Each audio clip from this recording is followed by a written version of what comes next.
Adobe nous a pondu une nouvelle mise à jour assez importante sur Lightroom là ce mois-ci. Elle vaut quoi? Est-ce que le denoiser va vraiment être bon? Est-ce que les poils de barbe, on va pouvoir les modifier? On va voir ça.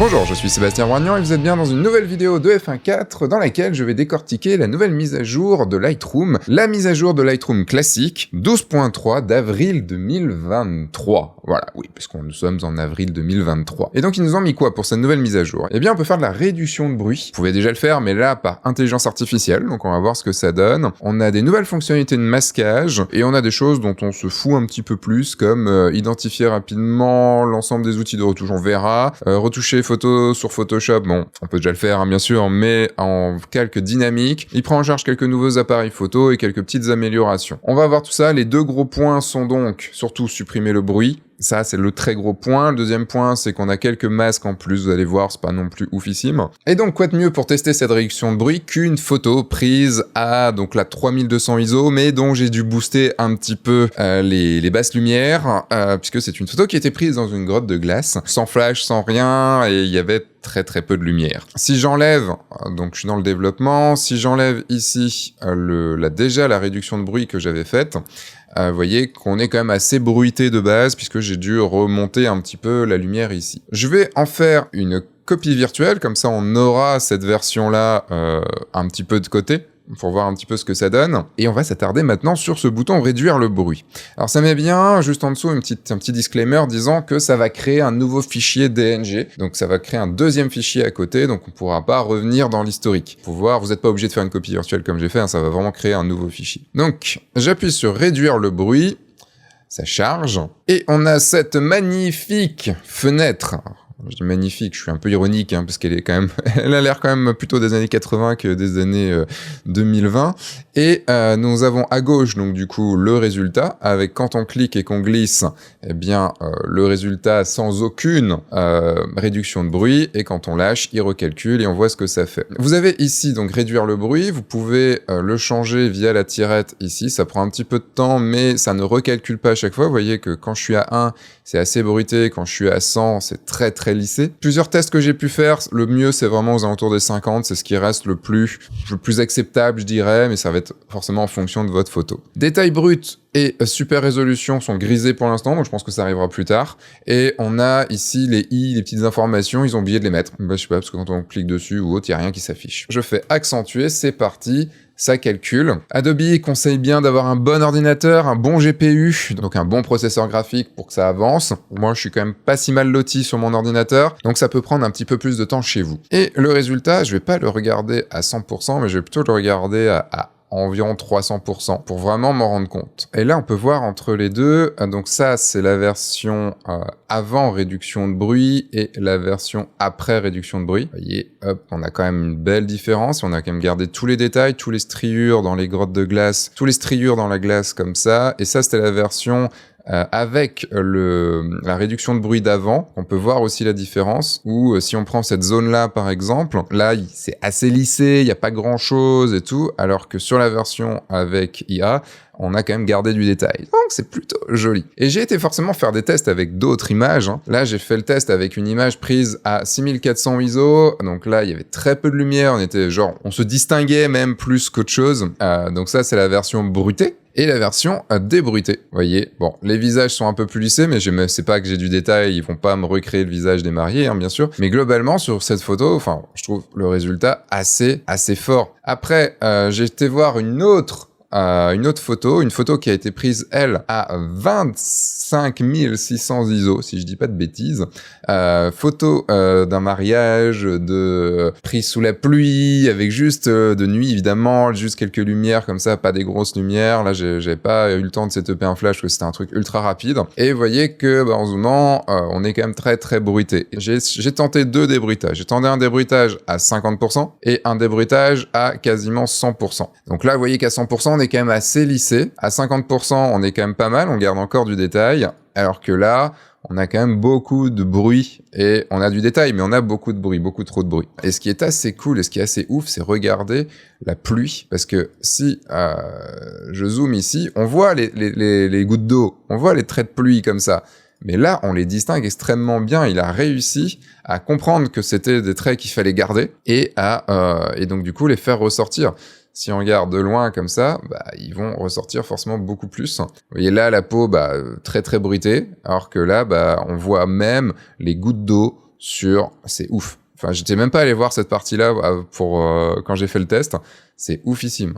C'est super chouette. Bref, j'en suis assez content de cette mise à jour, enfin de cette réduction de bruit, mais j'y vois quand même quelques petits soucis. Je dirais des soucis de jeunesse, parce que c'est juste dans l'ergonomie. Par exemple, ici, donc le bouton réduire le bruit, il va falloir le faire sur chaque image. J'ai testé, j'ai cherché, impossible de le mettre en batch. Impossible de le mettre dans un preset et impossible de l'appliquer d'un coup sur toutes les images. Pourtant, on pourrait dire, bah, tu me calcules sur toutes les images et puis basta, comme tu le fais avec les masques. Et ben non, comme il doit créer un nouveau fichier, je pense qu'il a encore du mal de ce côté-là. Ils mettent quelques remarques. Donc, les remarques, bon, la réduction de bruit ne peut s'appliquer que sur des images Bayer ou X-Trans. Bon, logiquement, c'est la majorité de nos images. Donc, c'est juste qu'elles peuvent pas s'appliquer sur du JPEG. Ah, j'ai pas testé. Du coup, est-ce que sur du JPEG, ça fonctionnerait?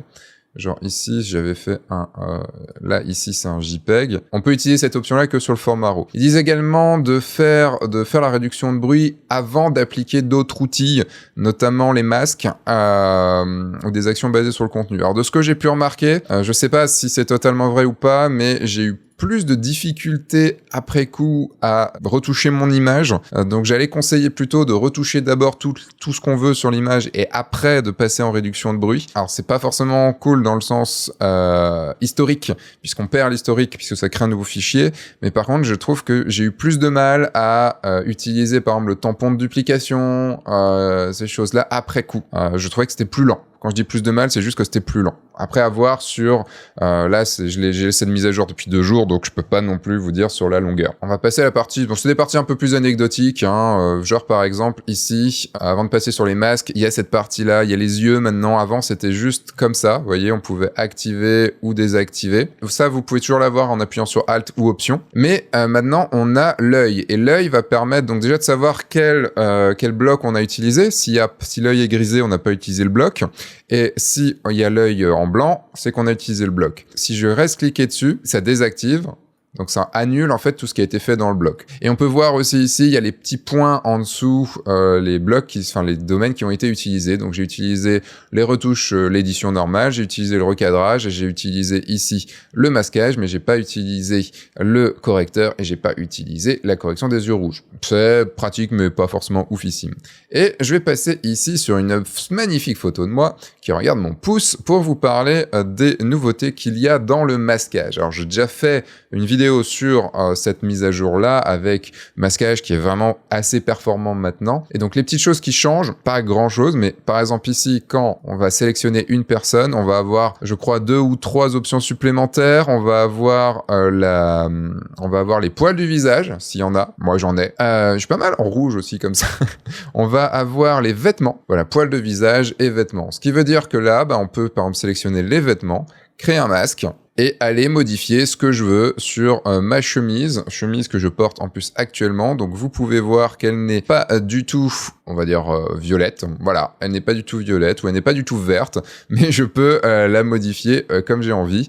Enlever, mettre du contraste, des hauts de lumière, enfin voilà, ce qu'on peut faire d'habitude. Et il y a une nouvelle chose, il y a l'outil courbe qui est arrivé dans les masques. Donc on peut utiliser la courbe dans les masques. C'est cool. Mais moi, c'est pas ce que j'attendais. J'attendais surtout le TSL. Donc le TSL, c'est quoi? C'est ça, cette partie-là, pour pouvoir régler couleur par couleur.